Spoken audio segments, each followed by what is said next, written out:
Mukhang wala nagmamayari ng lupain ito ah. Aangkinin ko na lang.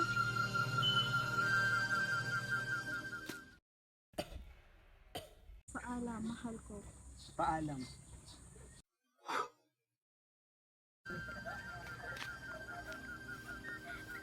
Magandang gabi. Ikaw ba si Telesforo Juan de Dios? Ako nga po yun. Ano pong may paglilingkod ko sa inyo?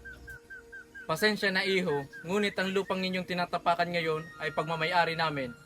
Hindi lang namin naasikaso ng mabuti dahil bilang mga praile ay may iba pa kaming tungkulin sa kumbento. Ganun po ba? Ngunit hinawaan na po ng aking buong pamilya ang lupain ito. Kung ibabalik po namin sa inyo, ay sayang naman ang dugot pawis na inigugol namin para rito. Oo nga. May maliit kaming kasunduan para sa iyo. Ika'y magbabayad ng 20 o kaya 30 piso kada taon. Kung di ka papayag sa usapin natin, baka ipamigay ko na lang sa iba ang lupain ito. Marami pa naman ang gustong bumili nito. Hindi naman po ako makakatanggi dahil kabahay ko na po ang lupain ito.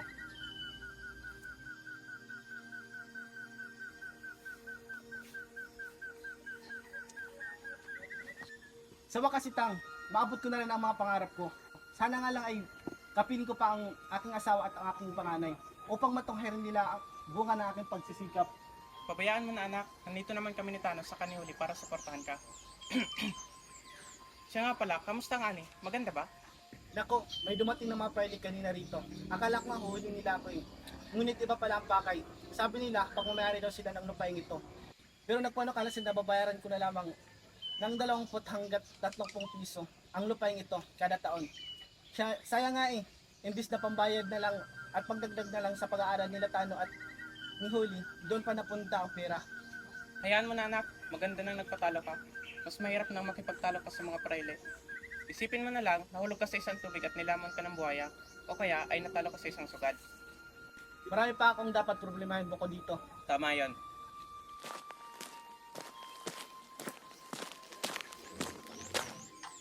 Bunyata! Napano ka na naman anak? Sumasobra niya mga priling yan.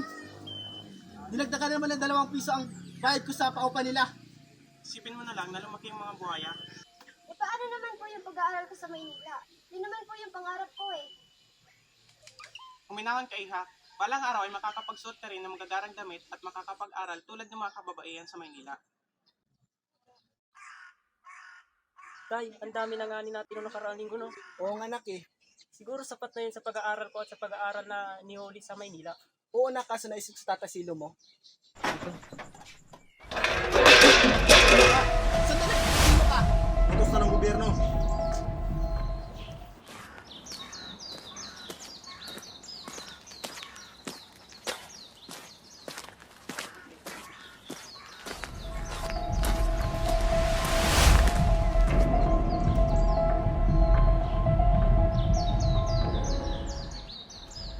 Lapastang ang puta! Kung may pinagbayad ka sa hukom, siguro naman may pambubayad ka sa mga itinakwil. Dahil sa paglabag mo sa batas, magbabayad ka ng 500 piso para sa mga magsasakang yon. Umabalitaan kung may masamang mangyari sa kanya. Buhay mo ang kapalit. Naintindihan mo ba yung tanda? Binibigyan ka namin ng 2 araw, Injo. Tales! Tales! Tales!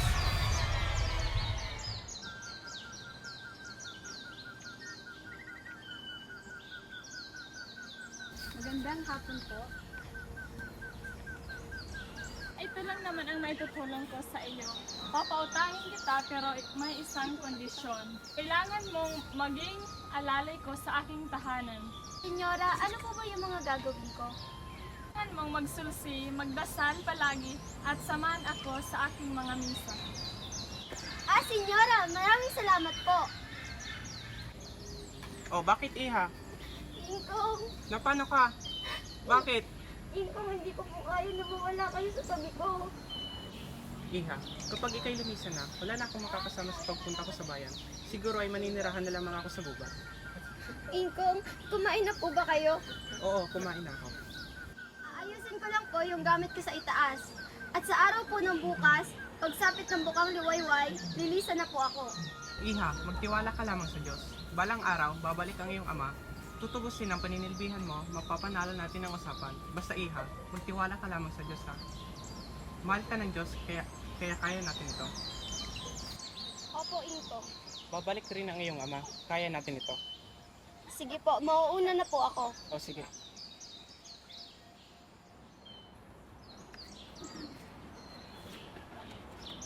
Cardinal Moreno, natupad na namin ang iyong kahilingan. Nadakip na po namin ang magsasakang Indyo. Kung gayon, maaari na kayong umalis.